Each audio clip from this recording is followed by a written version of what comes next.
Imperial Panorama, a tour of German inflation. 1.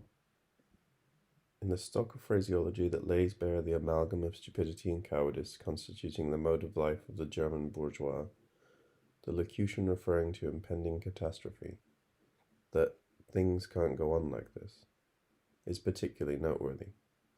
The helpless fixation on notions of security and property deriving from past decades keeps the average citizen from perceiving the quite remarkable stabilities of an entirely new kind that underlie the present situation. Because the relative stabilization of the pre-war years benefited him, he feels compelled to regard any state that dispossesses him as unstable. But stable conditions need by no means be pleasant conditions. And even before the war, there were strata for whom stabilized conditions amounted to stabilized wretchedness. To decline is no less stable, no more surprising than to rise.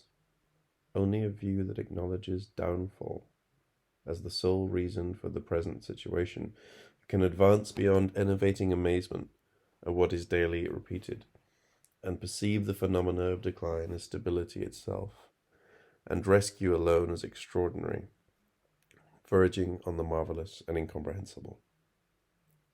People in the national communities of Central Europe live like the inhabitants of an encircled town whose provisions and gunpowder are running out, and for whom deliverance is, by human reasoning, scarcely to be expected, a case in which surrender, perhaps unconditional, should be most seriously considered.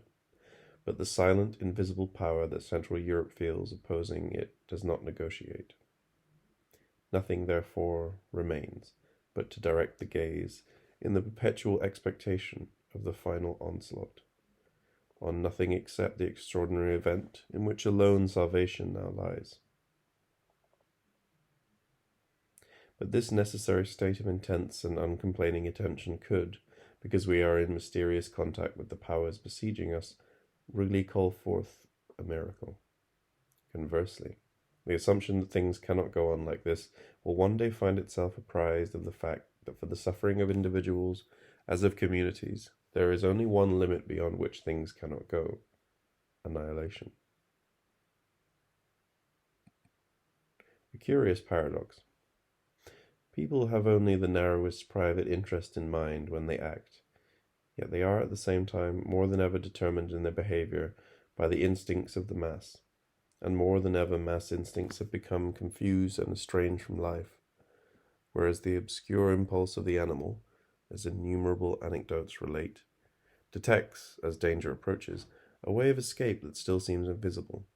This society, each of whose members cares only for its own abject well-being, falls victim, with animal insensibility, but without the insensate intuition of animals, as a blind mass, to even the most obvious danger, and the diversity of individual goals is immaterial in face of the identity of the determining forces. Again and again it has been shown that society's attachment to its familiar and long since forfeited life is so rigid as to nullify the genuinely human application of intellect, forethought, even in dire peril. So that in this society the picture of imbecility is complete. Uncertainty, indeed perversion of vital instincts, and impotence, indeed decay of the intellect, this is the condition of the entire German bourgeoisie. 3. All close relationships are lit up by an almost intolerable, piercing clarity, in which they are scarcely able to survive. For on the one hand, money stands ruinously at the center of every vital interest. But on the other, this is the very barrier before which almost all relationships halt. So, more and more, in the natural as in the moral sphere, unreflecting trust, calm, and health are disappearing. 4. Not without reason is it customary to speak of naked want. What is most damaging in the display of it, a practice started under the dictates of necessity, and making visible only a thousandth part of the hidden distress, is not the pity or the equally terrible awareness of his own impunity awakened in the onlooker, but his shame. It is impossible to remain in a large German city, where hunger forces the most wretched to live on the banknotes with which passers-by seek to cover an exposure that wounds them. 5. Poverty disgraces no man, well and good, but they disgrace the poor man. They do it, and then console him with the little adage. It is one of those that may once have held good, but have long since degenerated. The case is no different with the brutal. If a man does not work, neither shall he eat. When there was work that fed a man, there was also poverty that did not disgrace him, if it arose from deformity or other misfortune. But this deprivation, into which millions are born and hundreds of thousands are dragged by impoverishment, does indeed disgrace. Filth and misery grow up around them like walls, the work of invisible hands. And just as a man can endure much in isolation, but feels justifiable shame when his wife sees him bear it or suffers it herself, so he may tolerate much as long as he is alone, and everything as long as he conceals it. But no one may ever make peace with poverty when it falls like a gigantic shadow upon his countrymen and his house.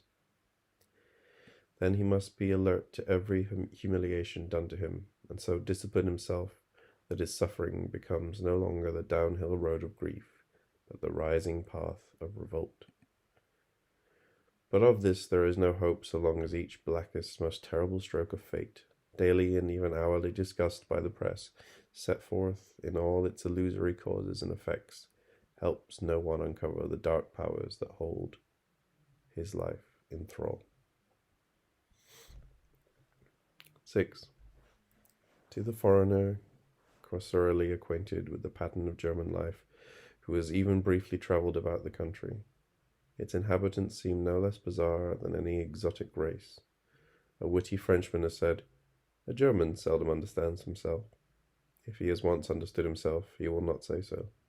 If he says so, he will not make himself understood." This comfortless distance was increased by the war, but not merely through the real and legendary atrocities that Germans are reported to have committed. Rather, what completes the isolation of Germany in the eyes of other Europeans, what really engenders the attitude that they are dealing with Hottentots in the Germans, as it has been aptly put, is the violence, incomprehensible to outsiders and wholly imperceptible to those imprisoned by it, with which circumstances, squalor, and stupidity here subjugate people entirely to collective forces, as the lives of savages alone are subjected to tribal laws. The most European of all accomplishments, that more or less discernible irony with which the life of the individual asserts the right to run its course independently of the community into which it is cast, has completely deserted the Germans. 7. The freedom of conversation is being lost. If it was earlier a matter of course in conversation to take interest in one's partner, this is now replaced by inquiry into the price of his shoes or his umbrella. Irresistibly intruding on any convivial exchange is the theme of the conditions of life, of money. What this theme involves is not so much the concerns and sorrows of individuals, in which they might be able to help one another, as the overall picture. It is as if one were trapped in a theatre and had to follow the events on the stage, whether one wanted to or not, had to make them again and again, willingly or unwillingly, the subject of one's thought and speech. 8. Anyone who does not simply refuse to perceive decline will hasten to claim a special justification for his own continued presence, his activity and involvement in this chaos. As there are many insights into the general failure, so there are many exceptions for one's own sphere of action, place of residence, and moment of time. A blind determination to save the prestige of personal existence, rather than, through an impartial disdain for its impotence and entanglement, at last to detach it from the background of universal delusion, is triumphing almost everywhere.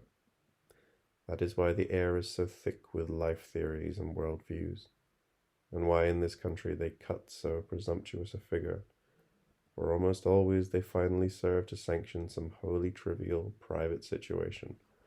For just the same reason, the air is so full of phantoms, mirages of a glorious cultural future breaking upon us overnight in spite of all. For everyone is committed to the optical illusions of his isolated standpoint. 9. The people cooped up in this country no longer discern the contours of human personality. Every free man appears to them as an eccentric, Let us imagine the peaks of the high Alps silhouetted not against the sky, but against folds of dark drapery. The mighty forms would show up only dimly. In just this way, a heavy curtain shuts off Germany's sky, and we no longer see the profiles of even the greatest men. 10. Warmth is ebbing from things. The objects of daily use gently but insistently repel us, day by day, in overcoming the sum of secret resistances, not only the overt ones, that they put in our way. We have an immense labor to perform. We must compensate for our coldness with our warmth, if they are not to freeze us to death, and handle their spines with infinite dexterity, if we are not to perish by bleeding. From our fellow men we should expect no succor. Bus conductors, officials, workmen, salesmen, they all feel themselves to be the representatives of a refractory matter, whose menace they take pains to demonstrate to their own surliness. And in the degeneration of things, with which, emulating human decay, they punish humanity, the country itself conspires. It gnaws at us like the things. And the German spring that never comes is only one of countless related phenomena of decomposing German nature. Here one lives as if the weight of the column of air supported by everyone had suddenly, against all laws, become in these regions perceptible. 11. Any human movement, whether it springs from an intellectual or even a natural impulse, is impeded in its unfolding by the boundless resistance of the outside world. Shortage of houses and the rising cost of travel are in the process of annihilating the elementary symbol of European freedom, which existed in certain forms even in the Middle Ages, freedom of domicile. And if medieval coercion bound men to natural associations, they are now chained together in unnatural community. Few things will further the ominous spread of the cult of rambling as much as the strangulation of the freedom of residence. And never has freedom of movement stood in greater disproportion to the abundance of means of travel.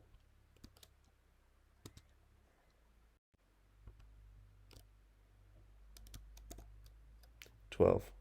Just as all things, in a perpetual process of mingling and contamination, are losing their intrinsic character, while ambiguity displaces authenticity, so is the city.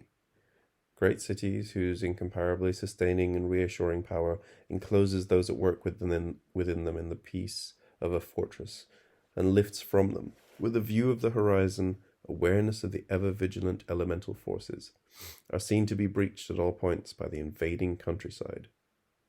Not by the landscape, but by what in untrammeled nature is most bitter. Plowed land, highways, night sky that the veil of vibrant redness no longer conceals. The insecurity of even the busy areas puts the city dweller in the opaque and truly dreadful situation in which he must assimilate, along with isolated monstrosities from the open country, the abortions of urban architectonics. Noble indifference to the spheres of wealth and poverty has quite forsaken manufactured things. Each damps its owner, leaving him only the choice of appearing a starveling or a racketeer. For while even true luxury can be permeated by intellect and conviviality, and so forgotten, the luxury goods swaggering before us now parade such brazen solidity that all the mind's shafts break harmlessly on their surface. 14. The earliest customs of people seem to send us a warning that in accepting what we receive so abundantly from nature, we should guard against a gesture of avarice, for we are able to make Mother Earth no gift of our own. It is therefore fitting to show respect in taking, by returning a part of all we receive before laying hands on our share. This respect is expressed in the ancient custom of the libation. Indeed, it is perhaps this immemorial practice that has survived, transformed in the prohibition on gathering forgotten ears of corn or fallen grapes, these reverting to the soil or to the ancestral dispensers of blessings. An Athenian custom forbade the picking up of crumbs at the table, since they belonged to the heroes. If society has so degenerated through necessity and greed that it can now receive the gifts of nature only rapaciously, that it snatches the fruit unripe from the trees in order to sell it most profitably, and is compelled to empty each dish in its determination to have enough, the earth will be impoverished and the land yield bad harvests.